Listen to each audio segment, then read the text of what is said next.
Hey guys, how's it going? My name is Tamriel. Welcome to Why I Left World of Warcraft for Final Fantasy XIV continuation, talking about the expansions. First of all, I want to give a shout out to @MyBacklogBattle or Alex @MyBacklogBattle for tweeting out at me. Apparently he saw the video for Final Fantasy XIV that I made while I switched from World of Warcraft to Final Fantasy XIV, and he liked it and asked me if I'm going to be making a continuation, like a part 2, to talk about the expansions of both games. So mostly just Final Fantasy Heavensward and kind of covered that. And you know what? I was thinking of doing that for a while. I was busy with other projects, busy with streaming, and Alex, I want to thank you. You inspired me to sit down and make this video and talk about it and voice my opinions about the two expansions. Since I got to experience both of them, I played Warlords of Draenor. I believe I dabbled a little bit in patch 6. No, I left before patch 6.2, but I've been watching extensively a video coverage of everybody who was covering what 6.2 has, like rating, the content, the Tannin jungle, and everything. So I have some sort of understanding of what the story is all about. Anyway, let's go ahead and get into this part. First of all, I want to just talk about the story. How about we just talk about the story of the two games? And hopefully, as long as we keep it ordered, we can probably not have another 40-minute video. Anyway, let's talk about some of the basics, the story of the both games. In World of Warcraft, what we have in Warlords of Draenor is these warlords are somehow rallied by Garrosh Hellscream, so that somehow travel through space-time continuum on a different time plane of Draenor before the Draenor orcs drank the demon blood, stopped his father-to-be from drinking the blood, and then riled them up into an Iron Legion to invade Azeroth. And as the great hero of Azeroth, you're supposed to run in there and save Azeroth, destroy the portal, and with iconic characters such as Khadgar, Murad, Thrall, and a lot of other, I think, I can't recall the names at the moment, but a lot of iconic characters, you're supposed to hold off the Warlords of Draenor and take him down because they're a big threat. Here's the thing, other than knowing them as the big badasses of Draenor and knowing them from, previous lore, I personally did not care much about them. I mean, I know, yeah, they invaded Azeroth, and yeah, that's a little alarming. Once we got there and took down Ner'zhul in a dungeon and Kargath in the first raid, Heimal, I kind of felt a little bit lackluster about them. Simply because, like, okay, Ner'zhul down, okay, Kargath down,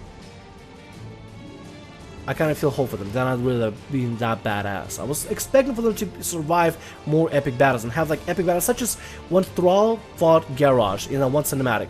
Now that, although it was a cinematic, the entire journey leading up to that was epic. It was awesome. It was great, and I loved it. And I was like, you know what? That is actually really cool. I was hoping that we can get the same thing for the Warlords, for all the other Warlords. Except Ner'zhul dies in a dungeon, which it was just a simple dungeon. In dungeons, really, in Warlords of Draenor were just Kargath is a very, very first boss in Heimal, and unless you fight him on Mythic, he doesn't really put on much of a fight. But still, being a very, very first boss, it's like, so Kargath is less important than the final boss of Heimal. That's kind of what it made me feel like. Why is Kargath the first guy to step up? Can he be like the guy in the middle that we have to fight like a really difficult boss? Why can't he be just, the badass warlord that's really difficult, that's really of a challenge? Why is he the very first boss of the, Heimal raid? Now, they did pretty good on Blackhand to make him the very last boss of, let me just make sure I get the name right, Blackrock Foundry. Raid. That did an amazing job with him being the final boss and the entire action leading up to it. But after Blackhand died, we got left Kilrog, we got left Gul'dan, we got left Grommash, and during Hellfire Citadel, Kilrog dies, Gul'dan is sent to another time plane to go wake up Illidan, and then Grommash apparently joins the adventurers of Azeroth. Now, remember, this is simple summarization of the entire story. Obviously, if you want to look into more about it, I'll leave all the links in the description for videos and other links about the lore below if you'd like to check them out and learn for yourself in case you're not well versed on the World of Warcraft lore or Final Fantasy lore.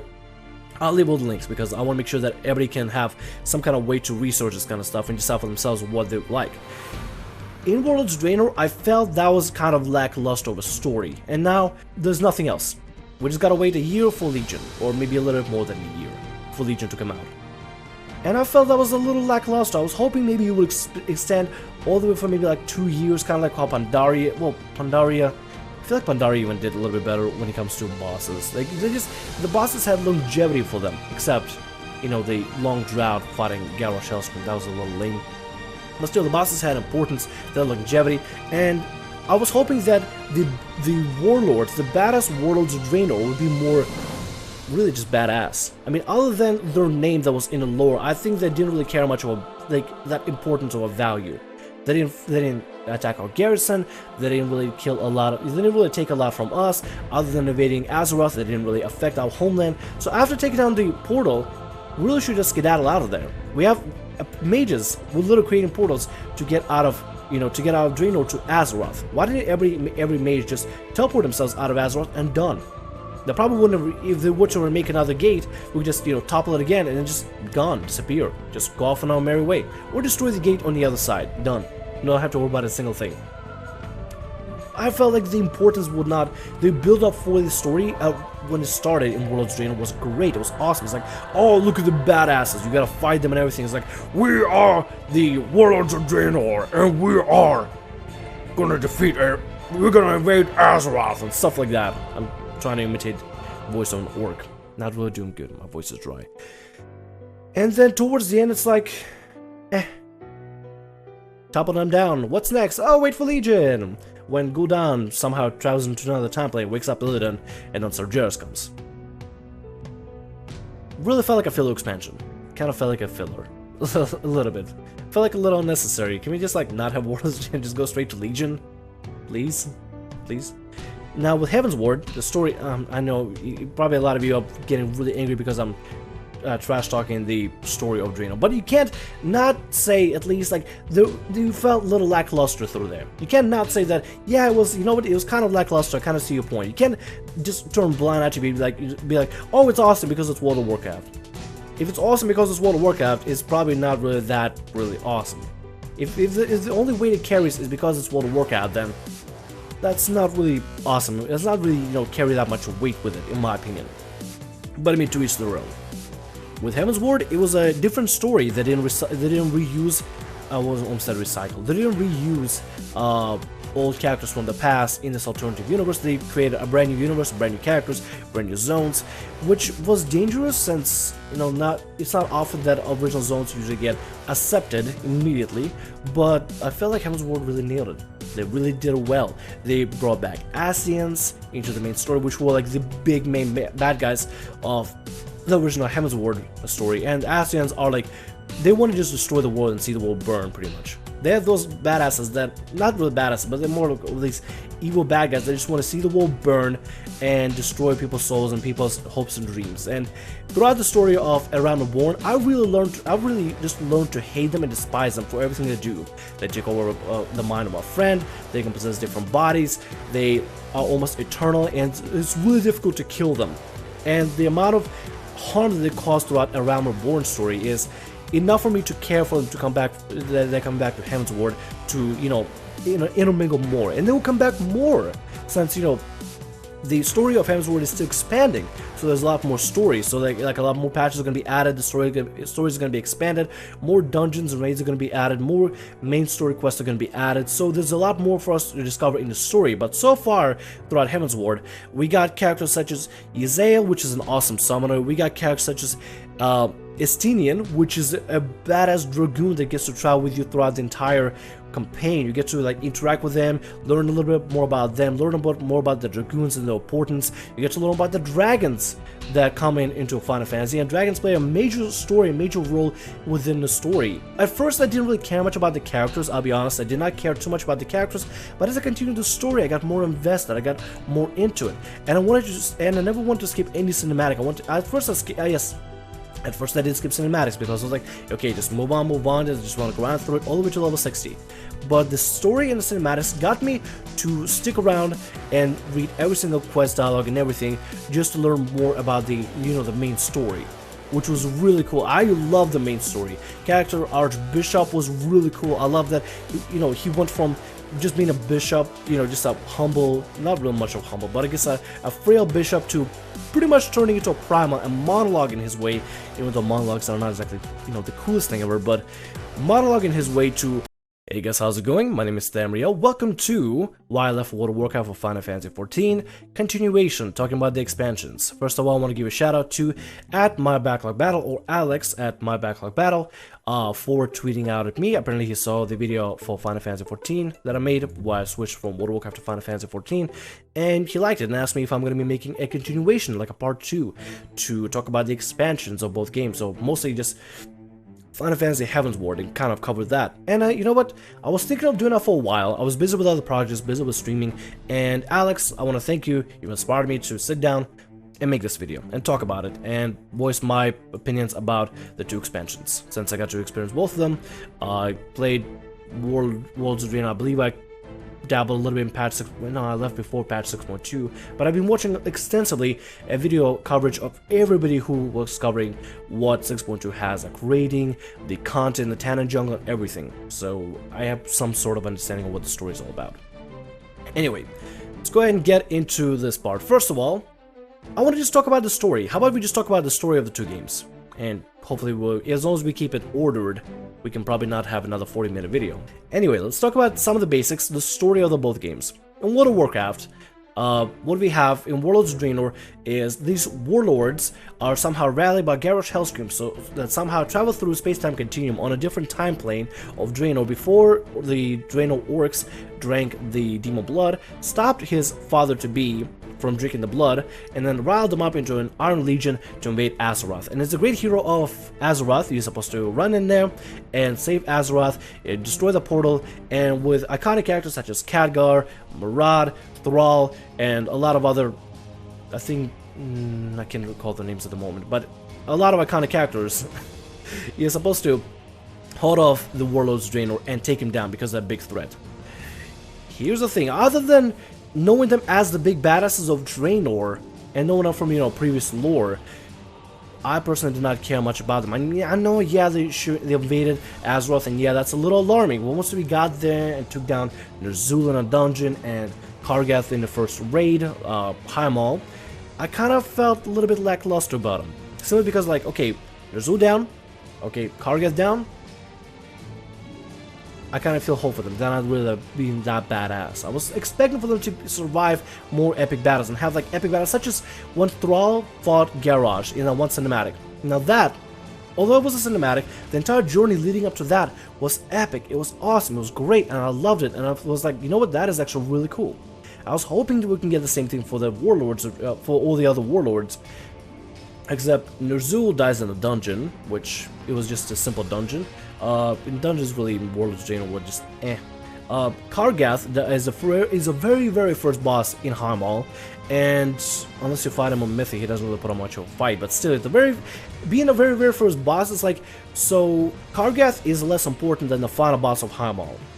That's kind of what it made me feel like. Why is Kargath the first guy to step up? Can he be like the guy in the middle that we have to fight like a really difficult boss? Why can't he be just, the badass warlord that's having an actual capital city? Ishgard, great capital city for, just a great capital city for everybody. World of Warcraft had like PvP base camps, which I felt was a little lackluster. I mean, hell, go to Taldor, go take Shatrath, and just redo that as a capital city. Boom, done. Kind of flopped when it comes to making capital cities. People like capital cities. We want to be able to hang out in our own faction city and feel the faction pride, not being like on a side coast of a PvP war zone. Nobody would care too much about that. Which is why people are excited for Dalaran coming back to Legion. But in Heavensward, they have Ishgard, which is a really cool looking city. Difficult to orientate at first, but I get used to it and just realize how awesome the city looks. Yes, it's it's in rubbles and everything. It had a share of troubles. It's still dealing with dragons, but overall, it was a really cool concept and I really liked it. Then we got areas such as Dravania, which is this foresty looking area. And the best part is, these new areas of Final Fantasy, they're huge, they're big, they're massive, they're expansive. You can go all over the place in them. You can travel all over the place. Yeah, you gotta face from one zone to the other, but the amount of traveling you do is incredible. And you get to travel all over the place and find different asteroids so you can learn how to fly. And the game added flying. And all these zones are flyable, especially Abalathia. Abalathia is built for flying and exploring. It is a giant structure, just earth floating soil things. I don't know what's best to describe it. I guess a construction of floating rocks built together so that you get to travel all over the place, up and down, left and right.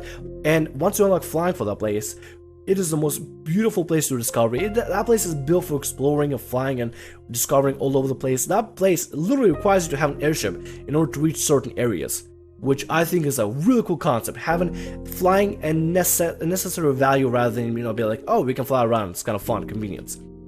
Giving flying an importance is probably the best, like, making flying important in a certain area. I think that's probably the best way to go around making your zone, making your map. Which, Warlords Draenor didn't really have that, nobody really needed to fly, but as you can see on forums, a lot of people really wanted to fly, which I don't see what's the point of taking flying away once people had flying for so long. Final Fantasy went ahead and put in a lot of areas where you can fly around and made it so that a lot of areas can only be reached if you fly around, which gives flying a purpose, which I love. Features. I guess we could talk about the major features and major bonuses for the expansions, really. And the things that people really care about the most. The important features that will define what the game is like. So, for Warlords Draenor, let's start off with that. They did not add a new class, like, the user would add a new class or a new race. This time they didn't. They actually overhauled the races they have right now, except Worgen and Goblin. And they just made them look nice. They made them look pretty. Added a lot more polygons, which is a huge bonus. Good job, Blizzard. You did really well. Except Blood Elves. Why were Blood Elves not added in the base game? Like, you could have just said, hey, our team, let's focus a little bit more on getting the races done before getting anything else done, and then only adding Blood Elves and patch 6.1, which was kind of a lame duck patch. Like, Blood Elves, selfie patch, and that's it. Why not just add them in the base game and use patch 6.1 to add, like, content? I don't know, to me, you may have a different opinion about it, but to me, it kind of feels like Blood Elves and people who play Blood Elves and enjoy playing Blood Elves kind of get screwed over there, with this. Like, everybody else looks pretty, look nice, and then there's Blood Elves, still low polygon. Yeah, sure, though, the pretty race before the polygon change, but still, it's a little lame. I feel like it kind of leaves the Blood Elf players out and makes them feel unimportant. It's like, oh, well, we're gonna get to Blood Elves, but we decided just to scrap that, not worry about that, and take over something else, because we thought the other things more important than new models, which was the big, major selling thing for Draenor. It's like, the new models, instead of adding new races or classes, we're just overhauling the models to make them look nice and pretty. Except Blood Elves. Those will come out later. Yes, that eventually came out, but if you're gonna promise overhauling something and you're gonna make the new races a big selling point for Draenor, you might as well just, finish up Blood Elves and actually focus on getting the models first before anything else is done. Since, the models are the big thing. Finish the models, release it with the base game. I don't see why not release it with the base game. Really, why not? You can say why, but I can say why not. In Heavensward, one of the major features, for players, was the 3 classes: Dark Knight, a tank; Astrologian, a healer; and Machinist, a ranged support DPS, and a new race called Aura, which will come with their own sub-races: the Rayan, the more lighter version, and Xyla, the more darker version. And I gotta say, compare those 2 features just by themselves right now. I kinda like the classes. World of Warcraft already has a lot of classes as it is, right? It has a lot of classes, each class has a spec. Final Fantasy doesn't have that, but the classes are very appealing, and the fact that adding more classes to expand on, just to let players experiment a little bit more with like a brand new tank, a brand new healer, a brand new DPS, that is kind of cool. They're adding a variation that a lot of people is like, hey, tanks, you want to try a different tank style? Here you go. Hey, healers, you want to try a different healer? Here you go. Hey, you want to play a gunslinger that can throw out turrets and do a lot of badass things? Hey, here's a gunsmith, somebody who plays around with guns and has a huge rifle thing and turrets they can deploy he or she can deploy at any moment and just go gunslinging, guns blazing. And it just sounds like a really cool idea. The Aura race, I'm pretty sure they're important in lore. To be honest, to me, they kind of look like dragon people, which is pretty cool. Because, Ishgard is having a lot of troubles with dragons. Aura look a little draconic, they have scales and stuff. They look pretty cool. And before you start saying, oh, they just make, Final Fantasy makes all the characters look as supermodels, look at Blood Elves. Blood Elves of World of Warcraft. They're pretty much supermodels. Why not have a cool looking race of dragon-like people with tails and everything, and scales, tails, horns, or like some kind of head accessories, horn accessory things? I think it looks cool. Honestly, it offers a lot of cool things, and the polygons for Final Fantasy, you can't compare. The polygons for races for Final Fantasy look a lot more higher than World of Warcraft. Now, some people like World of Warcraft polygons, some people like Final Fantasy polygons. I think Final Fantasy really nailed it on the aura race. I don't have an aura, but I would like to make one someday, or maybe change my main adventure to aura once they add, you know, more hairstyles to the game and stuff like that. That would be really cool. But overall, I gotta give points to Heavensward on that a little bit. As much as I do enjoy the new World of Warcraft race models, the new classes are enough for me to be like, hey, you know what, that actually sounds really cool. Screw new races. I'm gonna go over there. Already got pretty races over, already got nicer looking races over there in Heavensward anyway.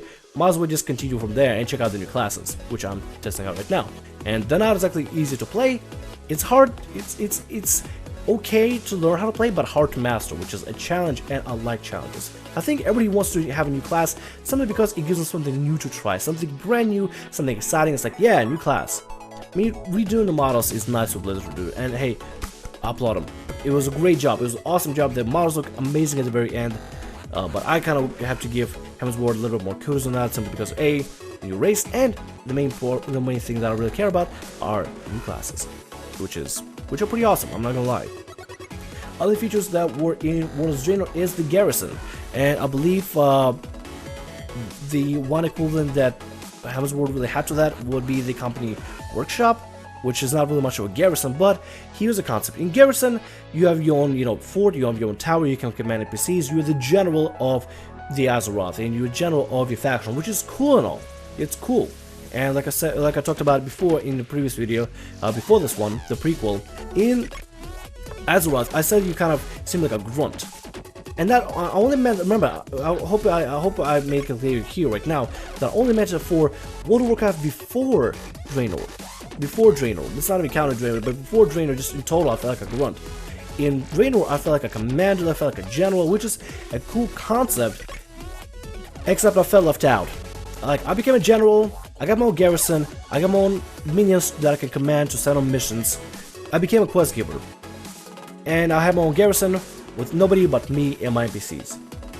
I had no reason to go to other people's garrisons, because everybody's gonna have the same garrison with one building placed in one slot and the other slot and everything. There's no customization that they were gonna promise in garrisons, which I was hoping they would give us a reason to come to other people's garrisons, a reason to, you know, strive to improve garrisons, to maybe unlock, do some other missions with, you know, do raids and dungeons, to like new buildings, new building style, new building type, unlock locations. Because the problem is, oh, you can put it anywhere, you can build, like, do different building design. Because I would gladly go on a horde side, make a garrison full of Tauren buildings, a lot of buildings, or go on land side, make gnome buildings, just because I could, gladly. One thing I really didn't like about the garrison feature, it felt isolated. You were alone by yourself. The only interaction you really had was like either outside of your garrison, in the capital city, that was capital fort, I would say, that was given for your faction, or you had trade chat or general chat. But other than that, you had no reason to visit other people's garrisons. It felt like a very isolating experience, and even though you upgraded from grunt to a general, being a general who's always by himself is boring. I'd rather be a grunt who's with other grunts. That's a little bit more exciting than being a general by himself. Once you're a general, you have no other reason to interact with other players, really no other reason unless you're raiding, or PvPing, or doing dungeons. Other than that, you're all by yourself, all alone, don't have to bother with other players, you got your own mine in the backyard, you got your urban station back in, literally right near your door or something, or in a cave if you're a horde, and you can send other people to do the job for you. You can send other people to do dailies and stuff like that, send them on missions, they bring you rewards, you get to sit around and do nothing, which felt very boring, very isolating, and made me feel like Warlords Draenor turned into a single player game. In Heavensward, they don't have garrisons. They don't have anything close to garrisons. The only things that add really, if anything garrison-esque related, is the company workshop, where you can create various items for your free company as airship parts and exterior fixtures for housing. So more housing customizations, and create airships later down the line that will be important, and in future patches like patch 3.1, apparently airships are going to play a big deal to explore more zones in Heavensward and do more things with your free company or with other players. You don't have to be in a free company to go to an airship. There'll be a specific airship for you to grab and ride on, and I'd like to see it expand a little bit more to affect a little bit more of what you can do. It's very limited to what you can do with it with the company workshop. But at the same time, It's limited, but it's nice enough to like not isolate you like Warlords Draenor did. Because the one thing I really did not like about Warlords Draenor is being isolated. Instead of having garrisons, I'd rather have guild garrisons so I can at least see guildies run around the garrison. At least see some kind of player interaction in my garrison. At least be, you know, inspired to go do slash wave to my guildies or something. In my garrison, I only got my NPCs and they have wave to me, but even if I wave to them or talk to them, they don't respond. There's no social interaction, there's no player interaction happening in garrisons, which made it feel like a very isolated thing, a very single player thing. And I feel like I actually share this feeling with a lot of players about the whole, about feeling left out and singled out by yourself. You just feel isolated. While, you know, in Heavensward they didn't really add much, they just kind of added to something that a free company has, which they already had player housing with free company housing, which I love. I love being able to get together with my free company and just hang out, do nothing, just wait for a queue to pop at a free company. Just sit around your campfire, just because. Not sending your minions, not go mining in the backyard, not go herbing, even though you can set up like a farm station outside of your free company, but just hang out and chill. Have player interaction, which I loved. Heavensward maybe actually wanna interact with players more than World of Warcraft did, which is one of the main reasons why I went over to Heavensward. Ability pruning for World of Warcraft, they took out a lot of abilities. In Heavensward, they added more abilities to your job and reworked some abilities. In my opinion, an MMORPG, you know, an actual RPG, should have more abilities and more way to extend and continue a progression of your character rather than take abilities away and simplify things. Heavensward added more abilities because they probably didn't have too many abilities in the first place in there, so that there was a lot more things I could actually keep bound together and, you know, set up my perfect rotation. But still, they added more things to the game. They didn't take away, they didn't prune it, which is what I really liked. Now, I understand that as a big downfall of World of Warcraft because it'd been existing for a long time, and either to just add abilities on top of another, you'll be way too many abilities. You wouldn't be able to have as many, you know, hotbars to add. Bartender would not be able to contain all those abilities that would be added, if they were just to add more and more abilities. If they were to not prune but rework some things to, you know, add different formula, add different rotation, add different spin to each spec, it would be nice. But pruning it just turned, like, let's say, Arms Warrior into a 3-button hero, or maybe more like a 2-button hero, really, if not a 3-button hero. It simplified the rotation and simplified some of the classes to an abysmal point, and I felt like that was a real bad thing. Heavensward added some things and reworked on other things, upgraded some things every now and then for abilities, but overall it added more to the game than it took away. Some people did not like to have more abilities to manage and have uptime in it or change on rotation. I loved it. I absolutely loved it. It made me feel like my class that I'm working on, the class that I'm main, is progressing, moving forward, expanding, and learning more things, which was awesome. Plus, the additional class quest was freaking godsend. Thank you, Heavensward, for adding more awesome class quests in your progression for classes. It was amazing. Difficult to find, but with the help of kind bards out there, I was able to find trainers and find the main quest line for upgrading my bard abilities and getting more job abilities. So thank you, everybody on the Exodus server, Primal Exodus, for helping me find those trainers.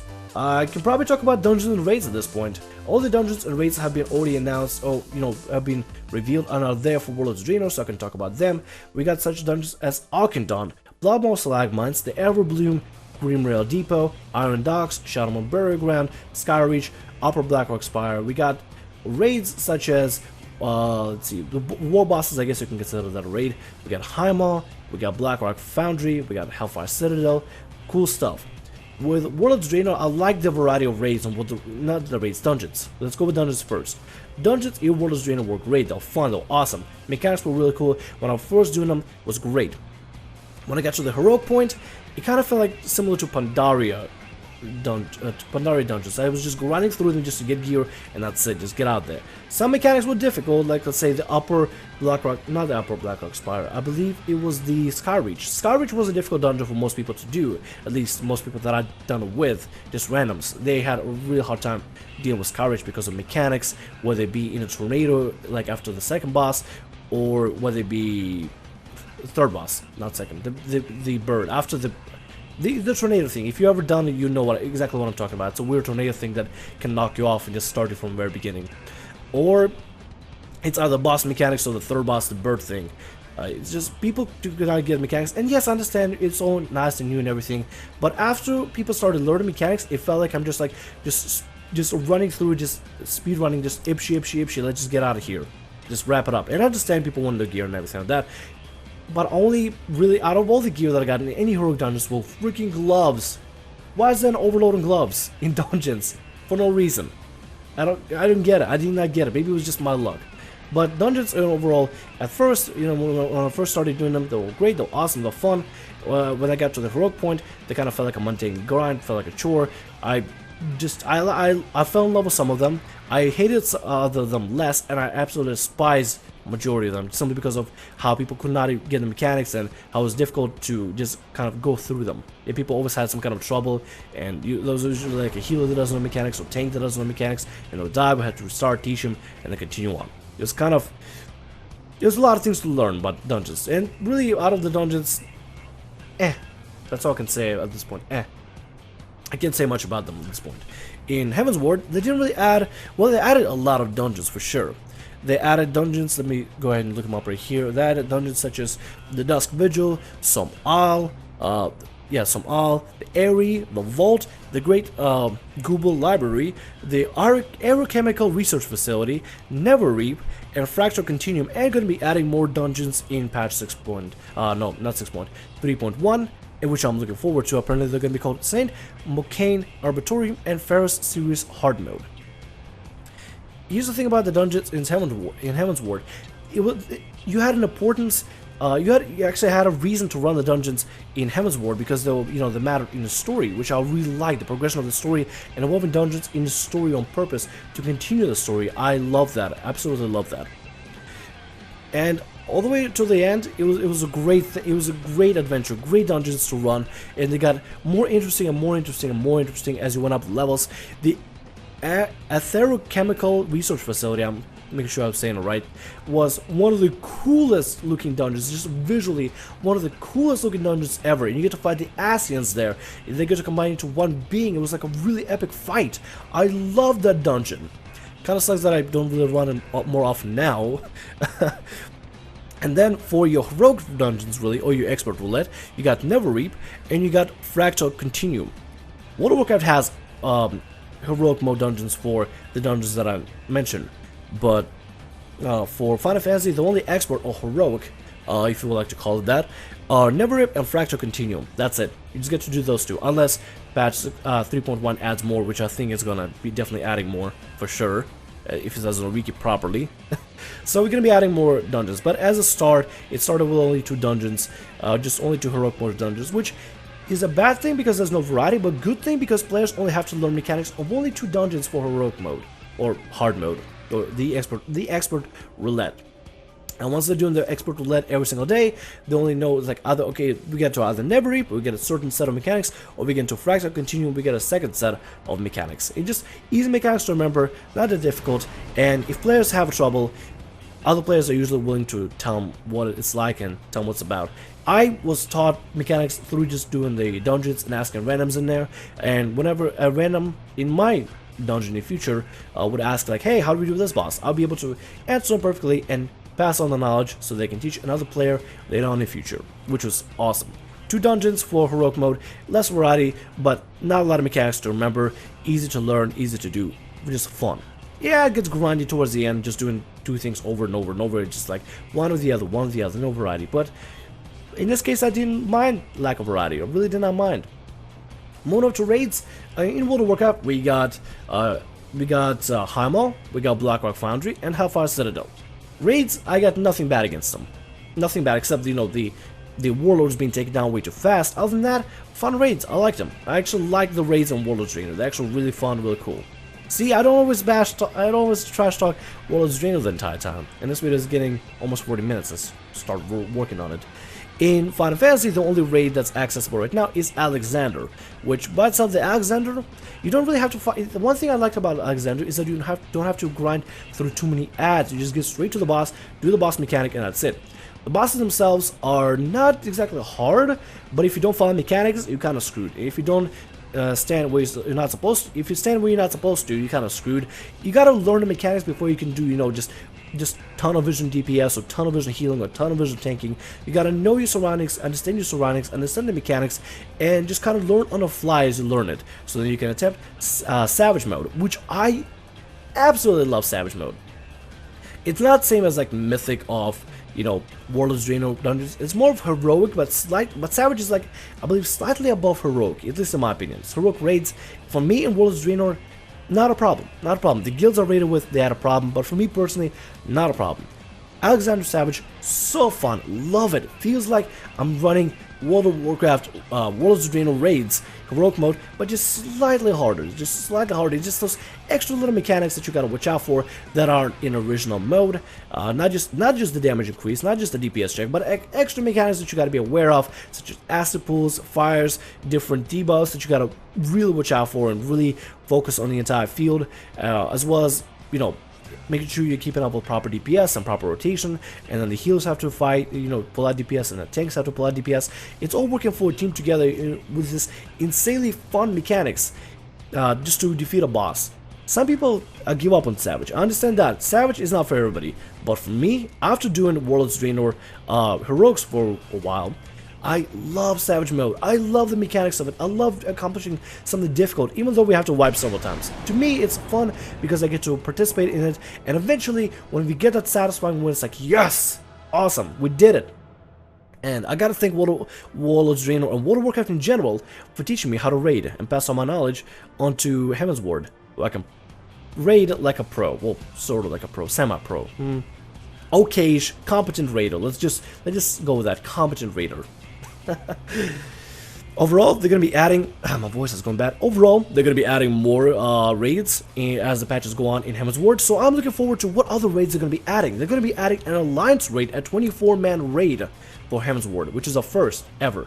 And I'm so looking forward to it. It's going to be on a giant airship, going to be a cool loot system, I'm looking forward to what kind of bosses they're going to be. They're apparently going to be introducing Cait Sith, which I'm not familiar with the Final Fantasy lore, but apparently Cait Sith is a very important character in Final Fantasy lore, so I'm looking forward to that, to seeing what that's going to be like, and being able to raid with 23 other players, because right now in Heavensward raiding is only 8-man, which completely fine with me. 10-man of Warlords Draenor, or World of Warcraft, and 8-man of Heavensward are pretty much the same thing, except you can't lose any of the 8 people. If you lose one of the people in Warlords Draenor, you could probably get away with it still, sort of, and maybe have one person carry the other.